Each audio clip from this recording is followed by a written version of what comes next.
जय श्री कृष्ण, जय श्री कृष्ण, जय श्री कृष्ण हरे, जय श्री कृष्ण, जय श्री कृष्ण, जय श्री कृष्ण। नमस्कार दोस्तों, स्वागत है सभी लोगों का आपके अपने चैनल भारतीय ब्लॉगर में। मैं हिमांशु शर्मा दिल से अभिनंदन करता हूं।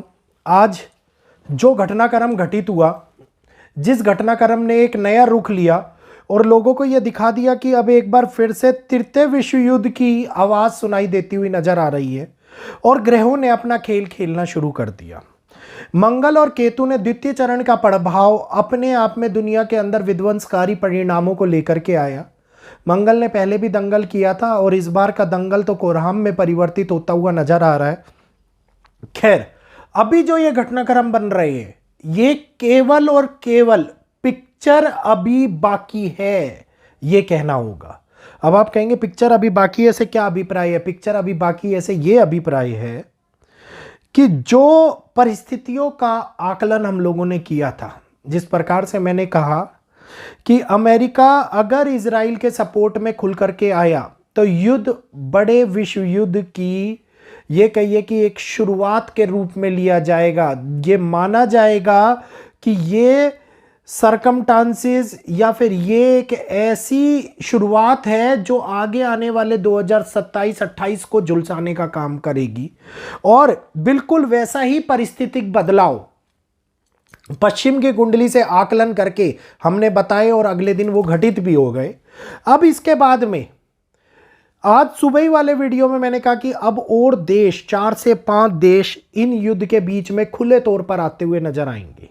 आप देखिए कि रशिया ने अपना बयान देना शुरू कर दिया और कह दिया हम ईरान को परमाणु बम देने को तैयार है। और यह लड़ाई अब यहां नहीं रुकने वाली। यह ईरान और इजराइल का युद्ध और अमेरिका का मध्यस्थता युद्ध के मध्य में, वैसे नहीं, युद्ध के मध्य में यह दिखाती है कि खुंदस, अग्रेशन, अहंकार और अपने प्रभुत्व की लड़ाई को आगे बढ़ाया जा रहा है। तो दोस्तों, अगर वीडियो अच्छा लग रहा हो तो जल्दी से चैनल को सब्सक्राइब कर लीजिए, बेल आइकन को ऑल पे कर लीजिए, वीडियो को लाइक करते हुए शेयर अवश्य कीजिए, अन्य लोगों तक ये वीडियो पहुंच पाए और वो भी इस जानकारी का लाभ उठा पाए।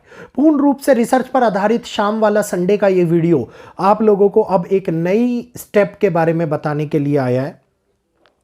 जो ये चैप्टर था, जो ये चल रहा था, जो लगातार ईरान इजराइल का बहुत लंबे समय से विवाद चल रहा था, जिसके मध्य के अंदर अमेरिका अपना हाथ और अपनी रोटियां सेकना चाह रहा था।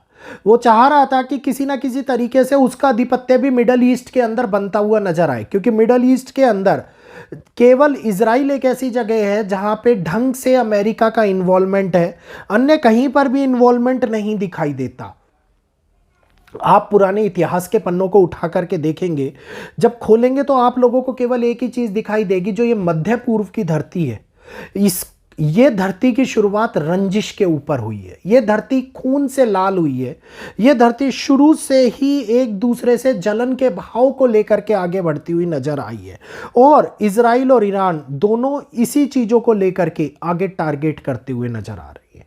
एक बहुत बड़ा इंफ्रास्ट्रक्चर नुकसान इस समय के ऊपर दोनों ही देशों को मिलने वाला है और मिल भी रहा है, और अब आगे आने वाले टाइम में यह बहुत बड़े तौर के ऊपर देखने को मिलेगा। वहीं पर ईरान के अंदर न्यूक्लियर फैसिलिटी के ऊपर हमला, इजराइल की बायोकेमिकल लैब के ऊपर हमला, यह दिखाता है कि किस प्रकार से एक पिन पॉइंट टारगेट कर करके ये एक दूसरे को बहुत बद से बदतर नुकसान को पहुंचा रहे हैं, जिसकी वजह से ये दोनों ही देश कई साल बैकफुट करते हुए नजर आ रहे हैं, कई साल पीछे होते हुए नजर आ रहे हैं।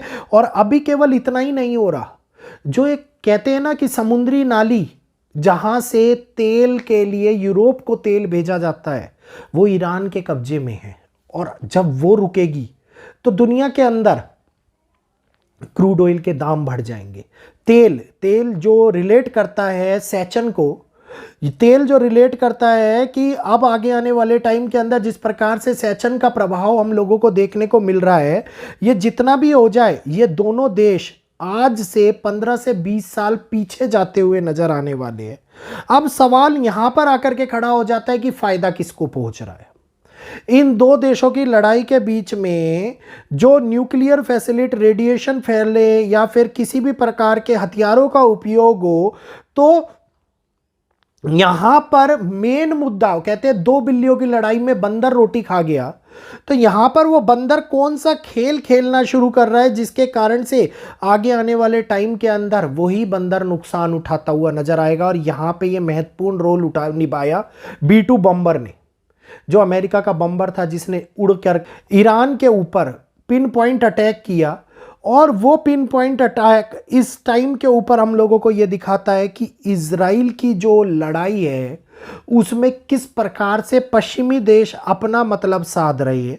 और पश्चिमी देशों का ये मतलब, पश्चिमी देशों का ये अपने हक को दिखाना, जबकि बाकी देशियों को उनके खिलाफ मना करना कि भाई इस लड़ाई के मध्यस्थता मत करो, इस लड़ाई के मध्य में मत पड़ो, उसके बावजूद भी अपने आधिपत्य को दिखाने की कोशिश करना एक बहुत बड़े युद्ध को दिखाता है अब हमारे सामने। अब अगर मैं बात करता हूं कारकिस की, तो कारकिस पर्शियन गल्फ कंट्री से निकल करके ईरान के पास में सारा का सारा तेल जो चाइना जाता है लड़ाई के लिए, यूरोप में जाता है, जिस प्रकार से यूरोप के अंदर इस्तेमाल होता है, और ये सारा का सारा तेल अब आगे आकर के तेल की लड़ाई में बदलता हुआ नजर आने वाला है। और ये तेल की लड़ाई, क्योंकि बहुत बड़ा फॉर्मूलेशन चेंज इस टाइम के ऊपर देखने को मिलेगा। अब से तकरीबन 8 महीने पहले मैंने आप लोगों को एक वीडियो दिया था स्टॉक मार्केट वाला, वैसे मैं देता नहीं हूं, और मैंने आप लोगों को कहा था कि डिफेंस सेक्टर और क्रूड ऑयल इस टाइम के ऊपर जिन जिन लोगों को स्टॉक्स लेकर के रखने हैं रख लो, क्योंकि आगे आने वाला टाइम 27, 28, 29 ये वो टाइम होने वाला है जिस टाइम के अंदर ये सारा इंफ्रास्ट्रक्चरल चेंज पूर्ण रूप से क्रिएट होता हुआ नजर आएगा। और यहीं पर भारी नुकसान इजराइल को भारी नुकसान होता हुआ दिखाई दे। और जबकि पेट्रोलियम ऑयल अटैक करना इजराइल का आइलैंड, बाकी जितनी भी जगह हैं, इनके ऊपर अब आगे ईरान के लिए नुकसानदायक साबित हो। और केवल ईरान के लिए नहीं, ये नुकसान, ये ऑयल का वॉर, इसको मैं ऑयल का वॉर बोलूंगा, ये आगे आने वाले टाइम के अंदर अब वैश्विक तौर के ऊपर होने वाले बड़े बदलाव को लेकर के आने वाला है। तो ये युद्ध अब युद्ध नहीं रहेगा, ये युद्ध अगला जो पॉइंट होगा वो तेल की लड़ाई के ऊपर होता हुआ नजर आने वाला है। तो तेल की लड़ाई एक नया परिवर्तन इस युद्ध में लाने वाली है। युद्ध जो हालातों को खराब करते हैं, मुश्किलों को लेकर के आते हैं और दुनिया के अंदर वैश्विक त्रासदी और तबाही को लेकर के आते हैं, अब वो एक नई शुरुआत को भी दिखाने वाले हैं। तो मुश्किलों की घड़ी का सिलसिला ये शुरू हो चुका है। थोड़े दिनों में साइंटिस्ट भी अपनी डूम्सडे क्लॉक उठाएंगे और 1 सेकंड और कम कर देंगे, 2 सेकंड और कम कर देंगे। तो ये हालातों में होने वाला परिवर्तन दुनिया को अब वो चुनौतियां देने वाला है जिन चुनौतियों के लिए दुनिया में, पूरी दुनिया नहीं, यूरोपियन कंट्रीज, दुनिया के अंदर पश्चिमी देश, मध्य पूर्व एशिया बिल्कुल भी सोच से परे होने वाले घटनाक्रम में फंसते हुए नजर आने वाले हैं। तो आगे आगे देखेंगे कि घटनाक्रम किस प्रकार से परिस्थितिक हालातों को बदल रहे हैं। उम्मीद करूंगा आज की जानकारी आप लोगों को अच्छी लगी होगी। जानकारी अच्छी लगी हो तो प्लीज़ जल्दी से हमारे चैनल को सब्सक्राइब कर लीजिए। जो पहली बार चैनल के ऊपर जुड़े हुए हैं, सब्सक्राइब का बटन दबा के नोटिफिकेशन को ऑल पे करें, वीडियो को लाइक करते हुए शेयर करें, ताकि इसी प्रकार की जानकारी, एस्ट्रोलॉजिकल प्रिडिक्शन और रिसर्च आप लोगों के सामने लेकर के आता रहूं। आज के लिए इजाजत दीजिए। जय श्री कृष्णा, जय माता दी।